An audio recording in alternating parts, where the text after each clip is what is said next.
Hey y'all, my name is Madge and this is my garden here in the city of Pittsburgh. Welcome. This week we have a lot of important flower business to attend to. We have seeds to gather and plant. We have baby plants to get into the ground so they can overwinter. We have beds to amend, and most importantly, we have 1 million flowers yet to harvest. So yeah, lots to do today. Let's get right into it. Hey y'all. This is about half the seedlings that we started together about 6 weeks ago now, and I'm getting ready to plant them out. I have some snapdragons, some orlea, more snaps, a couple different varieties of feverfew, and some sweet william, which I've never grown before. And they're just about ready to go into the ground. You can see they're all quite large, but first they need to harden off, which means they need to get used to being in a less controlled environment. And this is a good position for them because they will get fresh air and a bit of sunshine in the morning, but mostly indirect sunshine for most of the day.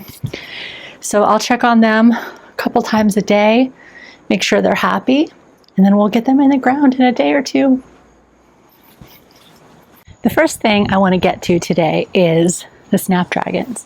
They have been producing for us since the beginning of the season in early June, but at this point they're starting to look a little bit assed out. Where we used to have big beefy flowers and strong stems, we've now got just a couple of little flowers waving around in the breeze. But these will produce for several more months. So I'm going to put some compost on here, give them a little something to chew on.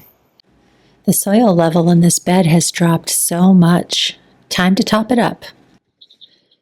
So I've got a bag of mushroom compost here, and I am trying to carefully put it around the plants without just putting the bag on top of them and crushing them, because you've seen me do that before. That's how I killed my last ranunculus. So I'm trying to be a little bit more careful this time, but I have to say mushroom compost has really become the MVP of my gardening season. Every bed that I've had trouble with, I've added at least a bag of mushroom compost, and all of a sudden the bed starts performing properly. On a couple of them, I had to add topsoil too. And come next spring, when it's time to prep these beds for next season's flowers, I am going to make sure to top these beds up all the way to the tippy top, simply because I did not realize how much the soil level would drop. And this bed is only 12 inches deep. So when the soil level drops 6 inches or even 4 inches, you're really not leaving your plants that much space to spread their roots out. In fact, on some of these beds, I can see the roots starting to poke out of the bottom of the bed. So next year, we definitely need to make sure that the bed is full all the way to the top, even if it spills over and makes a little bit of a mess. All right, that's one bag of mushroom compost, but you may be able to see this is still pretty, like only 2/3 full.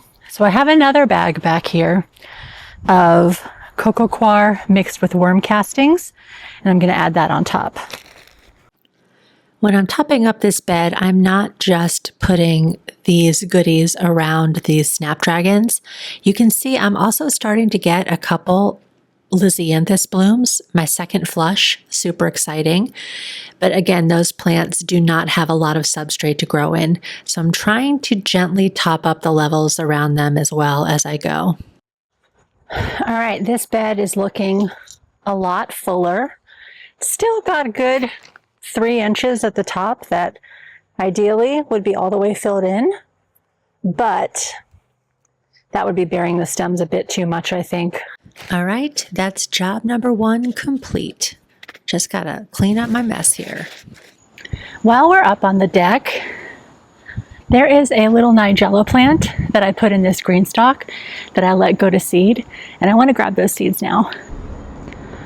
Here it is, and I don't know if you can hear that, but I can hear seeds rattling in there. Let's grab it and see what's happening.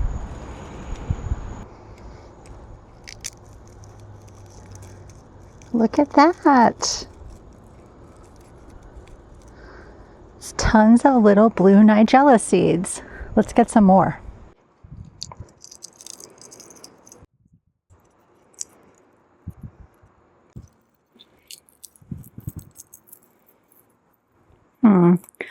Looks like this one didn't get fertilized properly. There's only a couple seeds in there.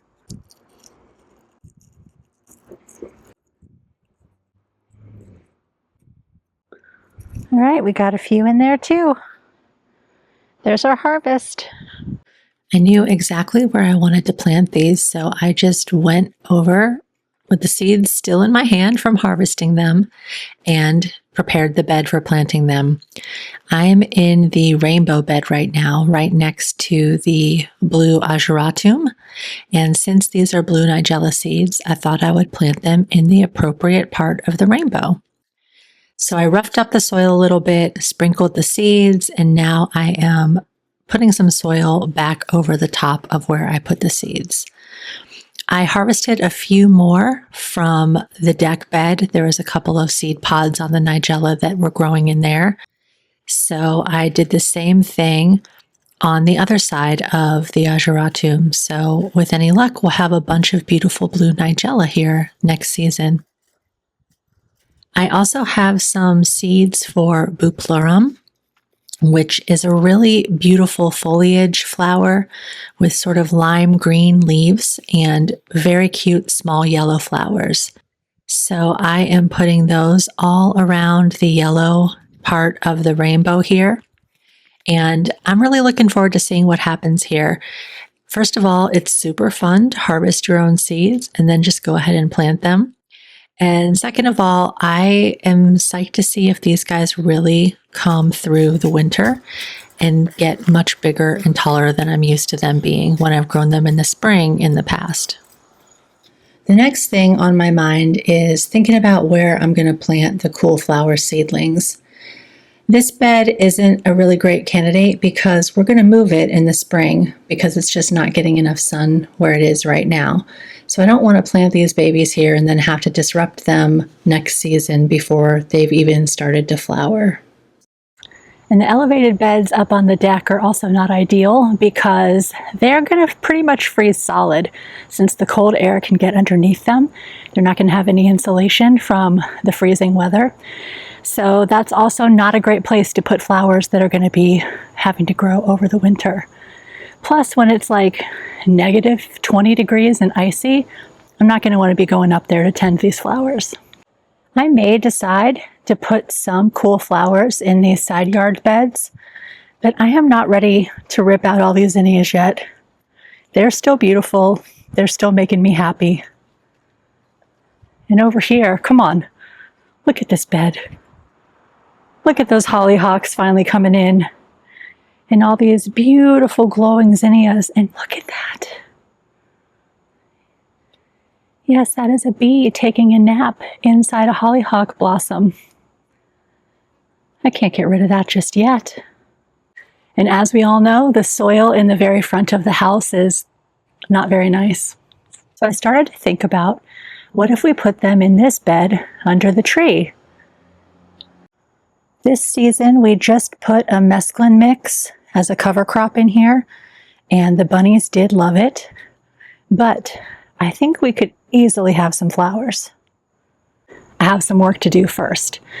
I have to clear the crop that's already there. I have to amend the bed with something nutritious because we haven't really done anything with this bed besides scatter seeds on it since we moved in, and then I can get to planting. My first step here is to clear out the front foot or so of this bed using the weed whacker. It's getting the job done, and I don't want to clear out the whole bed. I think we're going to put some other stuff in the back part of this border next season. And this is kind of just an experiment to see how all the overwintered flowers do anyway. So I think that just clearing the front of this bed is going to give me all the space that I need to try this out and see how it works for me. Now I've gotten out my hoe, and the idea here was to use the hoe to loosen up the soil, to break up the roots that were left behind after the weed whacking. But the soil is much more compacted than I expected it to be, and I'm not making much headway on this. So I'm starting to think there might be a better way.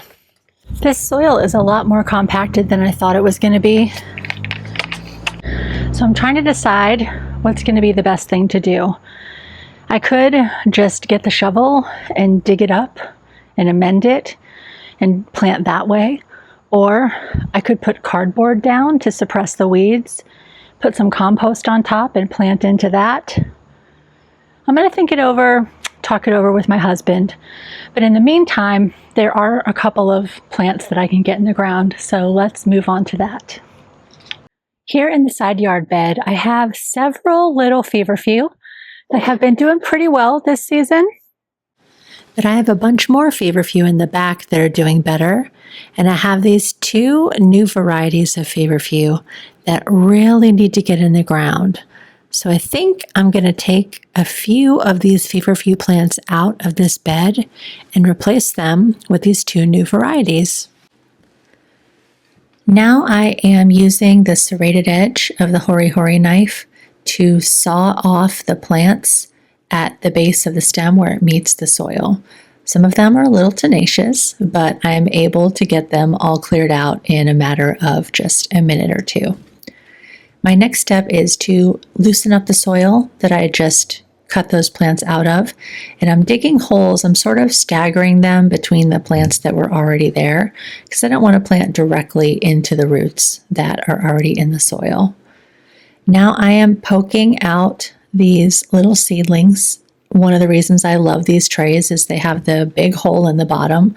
So not only does that keep the seedling from getting root bound, it also means you can just use your finger to poke it out from the bottom rather than struggling to get it out from the top like some other seed trays and potentially hurting your baby seedling.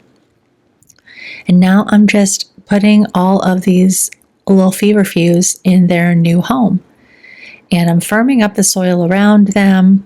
I'm making sure that they are safely ensconced in there. And of course, I will give them a good watering in once this is all done to make sure that their roots can attach to the soil in their new home. I started working on this bed at the bottom of the stairs so I could plant some cool flower seedlings in it. After having a cup of tea and a think and chatting about this with my husband, I decided that I would use this half moon edger with a sharp blade to break up the soil and sort of release some of that compaction, and then go back in with a hoe to break it up even further, to move some of it out of the way, and to add some amendments. So that's what I'm doing right now. And this half moon edger is working great. It's not quite as big and unwieldy as a shovel. And because the blade of it is straight, no curve, it does just slice right into the soil. And I can feel how many roots of the previous plants I am breaking up every time I step on this thing. And once I've got the bulk of the soil broken up, it's time to do a little more hoeing. Now I'm going to add a bag of this nice black cow manure just to add some nutrition to the soil, since it isn't looking super full of nutrients right now. So I'm just going to dump it out along the length of the bed, and then I'm going to use the hoe again to work it into the soil that's already there. Now it's time to grab the babies and start getting them out of the seed tray and into the ground. I am laying them out on like a 6-inch spacing, and some of them have like 2 or 3 plants growing in each cell of the seed tray. So I have to take a second to kind of separate them out. You see me doing that here. These seedlings all look pretty healthy, but I'm wondering if it might have been better for me to up pot some of these so that they could get a little bit bigger before I planted them out. I don't know. I am not planting all of my seedlings in this particular bed. Zinnia season taught me one thing, which is that you don't ever put all of your babies in one bed. So I have about half of the seedlings still left to plant, and I'm going to spread them around and just try different things and see what works better. I have some seedlings that I'm going to put in some of the other in-ground beds. I'm probably going to end up putting some in the side yard beds too. And I will up pot a few of them as well, just to see if they do better when I take the time to do that, as opposed to just putting them directly in the ground. In this bed, I am growing 3 different varieties of Chantilly snapdragons. Those are the pretty ones with the wide open habit on the petals. And I'm also planting a few Sweet Williams, which I've never grown before, and I'm super excited to see how they do. Welcome to the family, y'all. And here are the rest of the babies that I have yet to find homes for. I'll keep you posted on how all of the various experiments with them go. Now it's time for my favorite part, picking those flowers. I honestly cannot believe how productive this garden has been all season and continues now until almost fall. My sweet, sweet babies. Well, I have dirt on my face and a bucket full of flowers, so that's what I call a good day. I'm going to leave you this week with some of the prettiest bouquets I think I've ever made. This one is all of my sunset colored zinnias, all put together with some lush green frilly celosia. And my heart kind of stops when I look at this. I know I say every bouquet is my favorite, but this is really the one, y'all. The way that the colors just glow. Yes. This is all of the pretty soft colors that I got in my giant harvest last week. We've got some feverfew, celosia, got some pretty apple blossom snapdragons, some cosmos floating around, some straw flowers, and that amazing sunrise zinnia right in the middle. You can really see it from this angle at the top of the bouquet. That one zinnia, unbelievable to me. How is it possible? And then this one is where I collected a bunch of the craziest zinnias that came out of the garden this year.